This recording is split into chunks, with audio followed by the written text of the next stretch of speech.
di mana duodenum itu letaknya agak di dorsal, dekat dengan kemudian jejunum, barangkali itu yang akan bisa kalian pegang karena memang bagian jejunum satu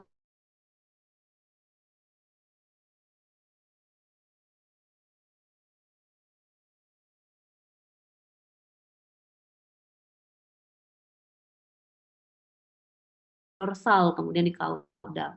Sehingga lagi-lagi agak susah sebenarnya.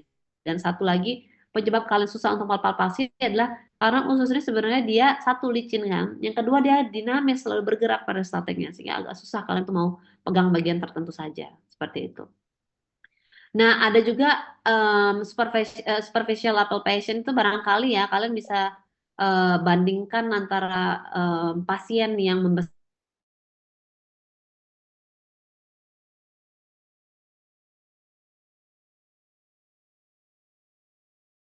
inguinal ya. Jadi kalian mau lakukan superficial palpation hanya gampang gitu aja kalau ada bagian yang membesar di bagian abdomen. Kemudian ada deep palpation biasanya ini untuk organ-organ yang letaknya agak di dorsokaudal. Nah, contohnya adalah yang paling sering kita palpasi sama clinician itu adalah bladder. Jadi mau ngecek PU-nya terisi apa enggak. Nah, itu biasanya jenisnya adalah deep palpation. Kalian mau agak pencet dia sebenarnya di bagian caudodorsal itu. Kemudian percussion, kalian hanya bisa melakukan perkusi kalau perutnya itu membesar atau abdomen itu membesar. Kalau enggak, ya enggak ada isinya, suaranya akan dull, akan redam suaranya. Nah, kalaupun perkusi yang bisa memantulkan suara balik atau suara nyaring adalah ketika dia terisi oleh gas. Jadi, karena pembesaran itu tidak hanya oleh gas, ada juga oleh fluid. Tapi biasanya perkusi ketika abdomen itu berisi cairan, biasanya dia akan hanya menimbulkan suara yang redam ya, dull tone itu. Oke, berbicara tentang auskultasi yang kalian mau lakukan adalah mendengar suara usus ya, suara peristaltik usus. Nah, suara peristaltik ini hanya akan muncul ketika di usus itu ada satu gas, yang kedua ada cairan atau ingesta. Jadi kalau salah satunya nggak ada, ya nggak ada suara usus itu susah kalian dengar. Hipotonik atau barangkali sama sekali dia tidak akan terdengar atau quiet ya, silent. Jadi biasanya caranya adalah sesimpel kalian menaruh ujung stetoskop itu pada bagian ventral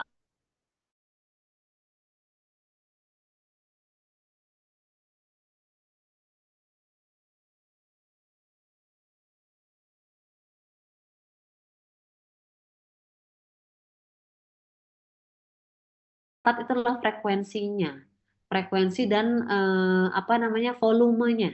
Jadi kalau misalkan volumenya itu atau frekuensinya itu antara satu suara kemunculan satu suara dengan suara lainnya itu cenderung irregular, barangkali dia menandakan hipermotilitas. Tapi kalau jarak satu suara dengan suara borborygmus yang selanjutnya itu cenderung reguler atau jaraknya hampir sama, barangkali dia itu masih normal seperti itu ya. Dan ini biasa didengarkan secara dalam kurun waktu beberapa menit, jadi nggak ada patokan harus 1 menit.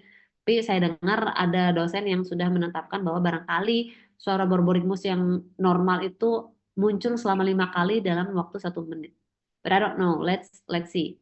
Tapi kalian harus bisa mengapresiasi ketika dia muncul dalam kondisi volumenya lebih kencang. Jadi kalau borborygmic itu dia lebih ke suara gemuruh ya. Barangkali biasa akan saya play ketika ujian. Kalian juga sebenarnya bisa dengar di YouTube. Itu suara borborygmus manusia dan hewan sebenarnya sama saja. Nah, kalau misalkan volumenya itu lebih kencang dan kemudian frekuensinya lebih sering, barangkali itu menandakan hipermotilitas. Seperti itu ya. Nah, kalau misalkan hewannya nggak makan berhari-hari, barangkali nggak ada borborygmus itu gitu. Ataukah misalkan ada gangguan peristaltik, maka dia nggak akan muncul suara borborygmus itu. Seperti itu ya. Kemudian, oke, sekarang kita melakukan superficial palpation. Oh, sorry, borborygmus itu juga sebenarnya susah, agak tricky untuk kalian periksa karena ketika hewan kalian panting yang kalian akan dengar adalah suara nafas lebih keras daripada suara gemuruh. Jadi besok dicoba-coba saja ya, barangkali nanti saya keliling untuk melihat apakah ada suara borborygmus atau tidak pada hewan kalian. Karena kalau misalkan dia panting, dia nervous, kalian nggak akan bisa dengar sih karena benar-benar suara borborygmus itu tidak nggak berisik, hanya suara gemuruh gitu. Seperti itu aja. Jadi cenderung low tone sebenarnya sehingga dia akan lebih mudah untuk teroverlap oleh suara nafas atau suara jantung. Jadi barangkali kita coba aja besok ya, biar kalian pernah dengar aja. Semoga ada yang terdeteksi besok. Oke, next adalah tentang superficial palpation, di mana sebenarnya ada dua cara untuk melakukan palpasi. Nah, untuk yang menentukan sendiri adalah satu preferensi. Jadi ada beberapa clinician yang barangkali sudah experience, jadi barangkali satu tangan aja cukup. Dan kalau misalkan hewannya memiliki penampang abdomen yang kecil, barangkali satu tangan sudah cukup. Tapi kalau misalkan hewannya agak gede, menggunakan dua tangan barangkali adalah pilihan yang lebih baik ya. Nah, kalau misalkan kita lihat di gambar A, itu dia menggunakan dua tangan, di mana sebenarnya tangan kirinya itu berfungsi sebagai yang megang-megang organnya. Nah, kalau misalkan kalian cek ya, ada beberapa jenis anjing yang dia itu agak sedikit muskular, itu agak susah sebenarnya kalian lakukan dengan cara ini. Sehingga harus didapatkan celahnya. Jadi kalau misalkan kita lihat dengan dua tangan, bagian tangan kanan itu dia berfungsi sebagai meja. Jadi dia menekan atau dia menempel pada bagian abdomen yang ada di bagian kanan, kemudian yang kiri itu nanti dia semacam seperti menusuk-nusuk, bukan menusuk-nusuk ya, artinya mempalpasi bagian itu. Jadi dipantulkan istilahnya ke meja ini, biar kalian ada pegangannya gitu, biar nggak terlalu bergerak, karena kita tahu kan seperti yang tadi saya bilang, usus itu terutama dia sangat dinamis, jadi kemudian dia itu licin ya, jadi agak susah sebenarnya mau dipalpasi. Kemudian ini gambar B ini ya barangkali kalian punya target tertentu, kalau misalkan megang VU ya biasanya satu tangan aja cukup. Gitu. Dengan tangan lainnya itu merestrain pasiennya biar nggak terlalu bergerak ketika VU-nya itu dipencet-pencet gitu ya. Itu VU, kita nggak akan bahas lebih lanjut ke VU. Dan selanjutnya adalah ini adalah pembagian regio palpasi atau auskultasi sih enggak ya. Palpasi jika dibagi per apa namanya? Bagian gitu. Kalau misalkan kita ngomongin bagian kranial ini barangkali saya juga dari kemarin itu nyari-nyari beberapa buku Diaklen, jadi sebenarnya nggak ada batasan mutlak kranial itu dari mana ke mana, midline gitu atau medial itu bagian mana ke mana, dan caudal dari mana ke mana. Cuman mari kita coba buat satu atau establish satu yang kita sepakati bersama-sama ya. Jadi kalau kranial barangkali patokannya adalah um, sipoideus barangkali ya. Jadi bagian sini nih, di depan atau di depan batas akhir daripada koste itu kita sepakati sebagai kranial. Jadi ini kan kalau kita ngomongin koste ya, di sini ya kostenya. Nah, barangkali di depan koste itu adalah, di depan koste terakhir adalah bagian kranial. Kemudian di tengah-tengah atau di belakang kranial itu sendiri bagian medial. Wait a second, saya harus baca slide dulu. Dan kemudian dari kokse, kalau kita lihat di gambar ini, kokse ke belakang itu adalah bagian kaudal. Oke? Besok akan saya kasih lihat lagi gambarnya, jadi kita review sama-sama ya. Jadi kranial adalah melaju ke bagian yang ada di depan koste terakhir, itu kranial. Kemudian tengah-tengah medial, dan sebelum koste, sebelum kokse, setelah kokse itu adalah bagian kaudal. Oke? Dan sebenarnya istilah kranial ini bisa di-interchangeably being used with epigastrium. Kalau kalian mau ganti, kalau mau keren dikit lah, oke, you can use epigastrium untuk kranial, mesogastrium untuk medial, hypogastrium untuk caudal. Sama aja gitu ya. Yang membedakan barangkali, ini bagian kalau kita bagi dari depan ke belakang, kranial, medial, caudal, atau epigastrium, mesogastrium, dan hypogastrium. Tapi kalau misalkan kita bagi regio itu dari atas ke bawah itu juga beda. Jadi ini namanya dorsal ya. Kalian tahu dorsal, bagian dorsal sini, kemudian ada medial juga, dan ventral quadrant. Jadi bagian bawah sini. Again, saya belum menemukan sih sejauh ini petunjuk mutlak ya untuk menentukan bagian-bagian ini. Yang jelas kalau misalkan itu dekat ke bagian vertebrae, kalian nggak mungkin menyebut ini ventral kan. Jadi kita sepakati bahwa yang lebih dekat dengan vertebrae kita sebut dengan dorsal, kemudian yang ada di bawah tubuh itu ventral. Oke? Barangkali medial is in between. Jadi karena nggak ada batasan khusus, jadi kita sepakati begitu saja dulu ya. Untuk dorsal dan ventral. Kalau misalkan dari tengah-tengah kalian nggak bisa menentukan apakah itu dorsal dan ventral, barangkali kita sepakati itu sebagai medial. Oke? Nggak akan saya keluarkan sih kalau medial saat ujian ya. Oke, berlaku juga untuk kucing ya. Sebenarnya semua sama. Cranial, medial, caudal, kemudian di sini dorsal, medial, dan ventral quadrant. Di mana sebenarnya di bagian-bagian ini tuh bawahnya itu dalamnya itu organ-organ yang berbeda. Yang kanan adalah di mana sih sebenarnya kalau kita kalau mau nyari liver, nah gitu. Di mana sih kita mau nyari stomach atau pankreas atau spleen itu ada di mana, kemudian small intestine-nya itu ada di bagian mana saja gitu. Karena ini kan organ ya. Ada beberapa organ yang letaknya itu kalau misalkan kalian lihat itu liver ini sebenarnya dia ada di craniomedial ventral, berarti dia sekitaran sini. Nah, karena si liver itu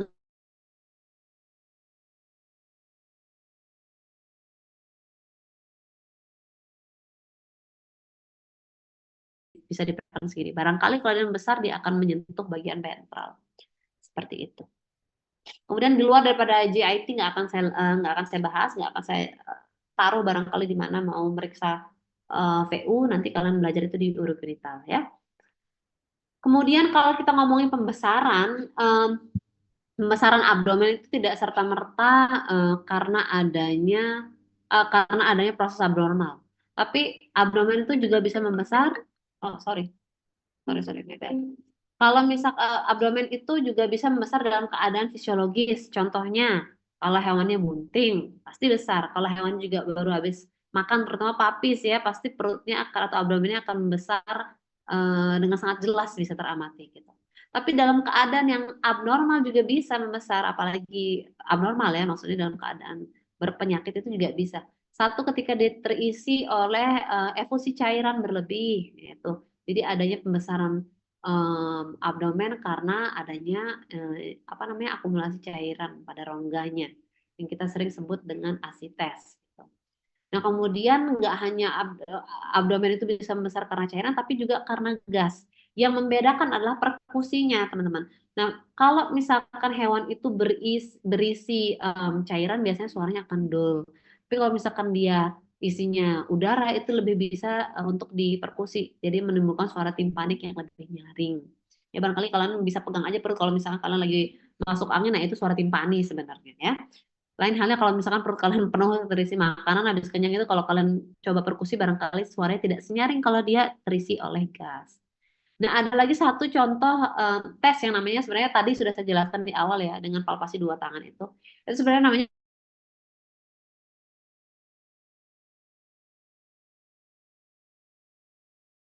lebih sensitif itu bisa melakukan tapping atau perkusi secara halus gitu dan tangan sebelahnya itu bisa diumpamakan menjadinya gitu. Jadi kalau misalkan dia di towel itu dia kemudian ada seperti feel-nya tuh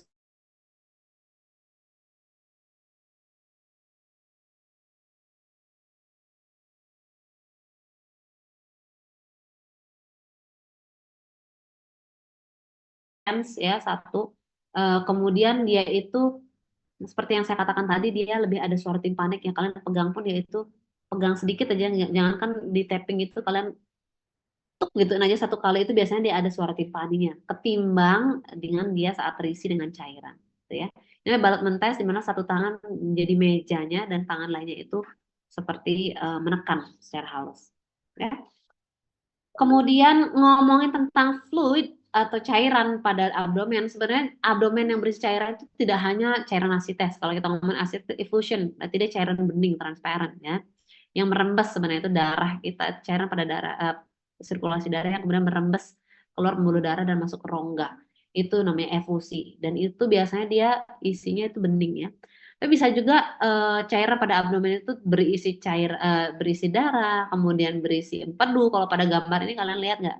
Ini ada hijau yang agak tua. Ini berisi empedu. Nah biasanya itu ada ruptur dari bile duct-nya. Itu juga bisa. Kemudian bisa juga terisi cairan kalau misalkan ruptur VU. Kemudian bisa juga terisi iniesta kalau misalkan ruptur ususnya karena I don't know. Kalau hewan besar barangkali ada uh, traumatik retikuloperitonitis juga bisa karena ada benda tajam di situnya kemudian diruptur bisa juga berisi iniesta yang masuk ke rongga abdomen ya. Nah sekarang kita ngomongin spesifik sorry organnya kita omongin ya. Kalau misalkan ngomongin liver juga commonly nggak bisa kalian palpasi gitu aja dalam keadaan normal. Hanya bisa kalian palpasi saat dia membesar. Dan itu pun hanya bisa kalian kalau misalkan sangat experience, I'm not sure kalau kita bisa pegang itu pas atratum karena saya sanksi hewan-hewan yang kalian bawa itu hewan sakit, jadi semua sehat. Tapi barangkali yang kita mau pelajari adalah lokasinya di mana sih sebenarnya dia muncul kalau misalkan membesar, atau di mana sih sebenarnya dia bisa dipalpasi dalam keadaan dia membesar atau dalam keadaan dia hepatomegali. Nah, untuk liver dia biasanya dia masih ada di dalam kungkungan atau susunan tulang koste. Jadi dia agak di dalam gitu loh. Kalau kalian lihat koste kan, kalau anjing itu bentuknya begini ya. Nah, dia itu masih dalam arc-nya itu. Jadi agak susah dia dipalpasi. Nah, kalaupun dia bisa terpalpasi, biasanya yang bisa kalian palpasi itu agak di bagian abdomen bagian kanan, dan itu pun yang kalian bisa pegang itu barangkali ujung atau tip dari lobus bagian kanannya. Jadi nggak semuanya liver itu kalian membayangkan megangin liver, no. Itu susah banget sebenarnya ya. Dan pembesaran liver ini perlu kalian, kalau misalkan livernya besar ya, dan itu tuh penyebabnya mesti itu aja. Jadi kalau nggak pembesaran hati karena hepatitis, itu juga karena adanya cholangitis, atau misalkan apa namanya, peradangan pada bile duct-nya, kemudian perlemakan pada hati, atau misalkan ada tumor pada livernya yang bisa menyebabkan perbesaran ukuran pada organ tersebut ya.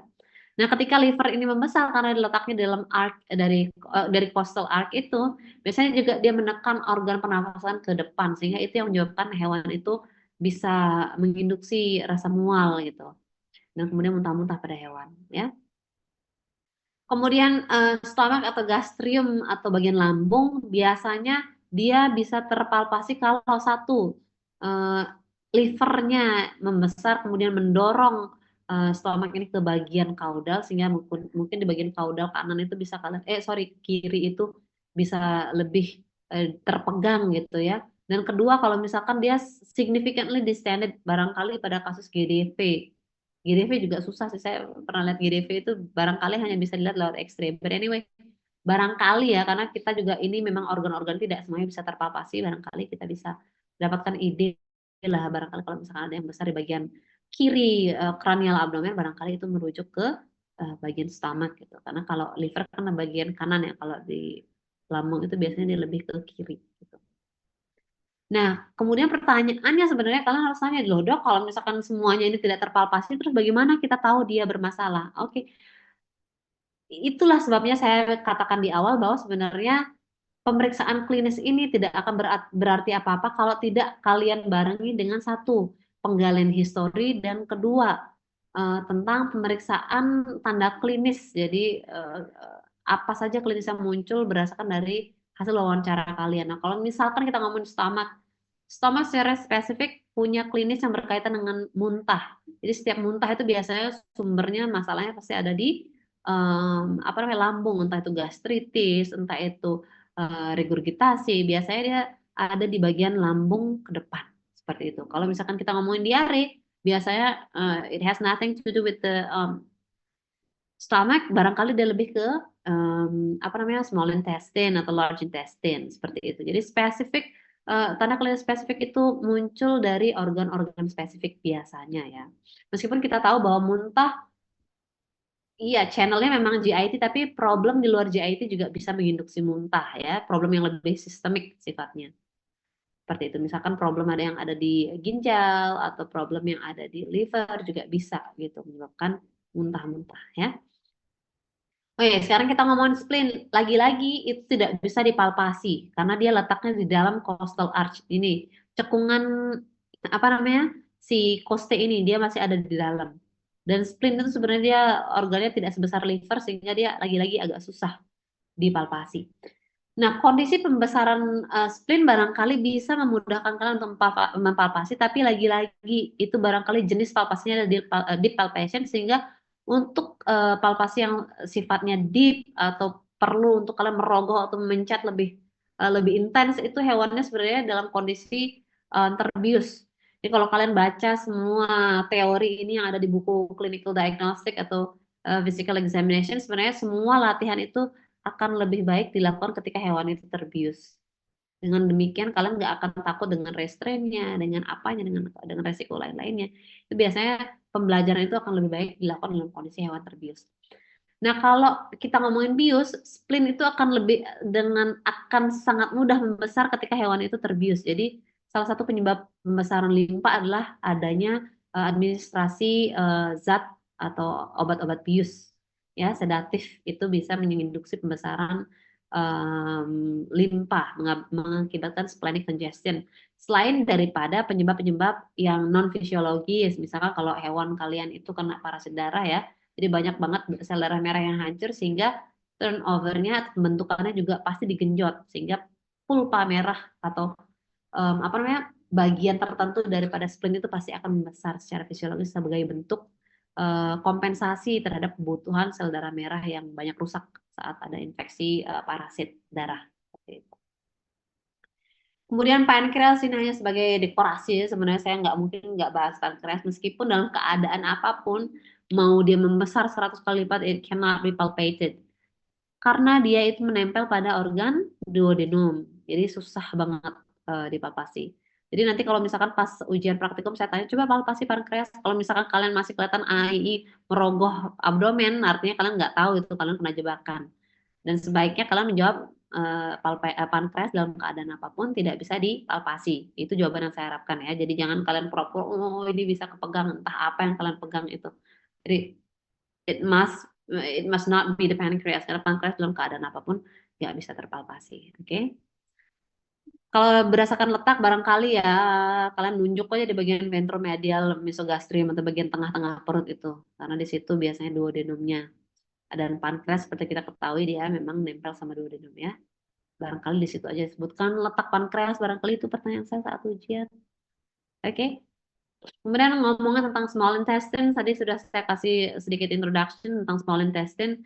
Jadi bagian-bagian segmen small intestine itu dalam keadaan dia terbuka sekaligus ya. Kalau kalian bayangkan nekropsi pun kalian sudah keluarkan ususnya pun kalian susah membedakan yang mana duodenum, mana jejunum, mana ileum secara pasti. Secara kalau kalian guessing barangkali ya ini dari ini range mungkin bisa ya.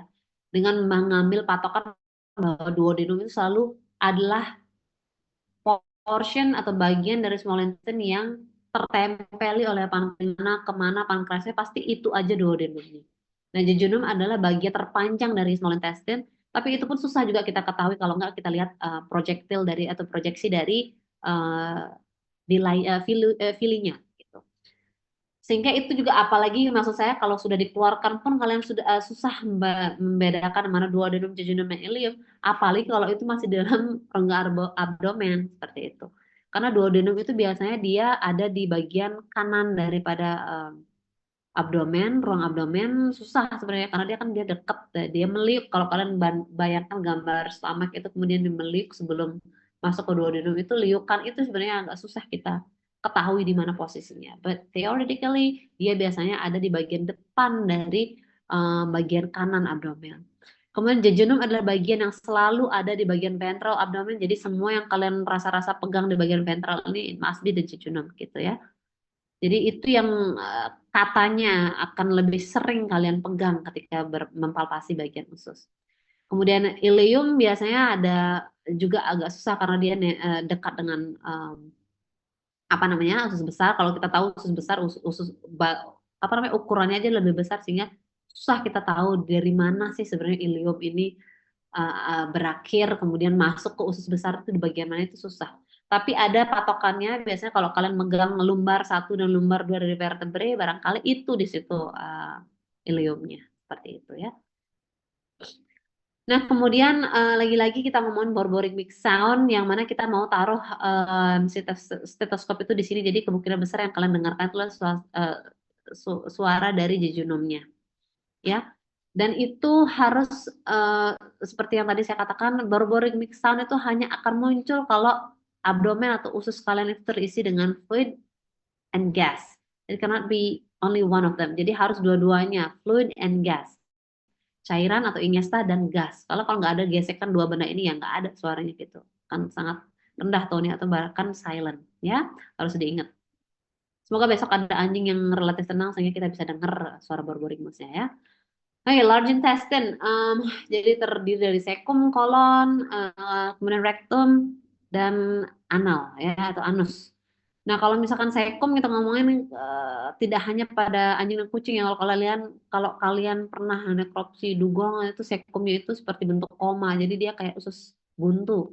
Itu mengecoh banget. Nah, itu sebenarnya agak susah dipalpasi karena di letaknya agak susah terpegang karena kan dia N seperti bagian yang kecil gitu. Kemudian tidak ada lanjutannya sehingga kita harus nebak-nebak bagian mana sekomnya kayak gitu. Tapi barangkali kita bisa pakai patokan lumbar keempat pada kucing ya. Kemudian lumbar itu kalian tahu kan lumbar, jadi ada apa namanya torakalis, kemudian lumbar di belakang torak, jadi semua bagian koste paling belakangnya itu adalah torakalis terakhir, kemudian setelahnya adalah lumbar 1 sampai ke 7 kalau nggak salah, kemudian ini coccygealis ya.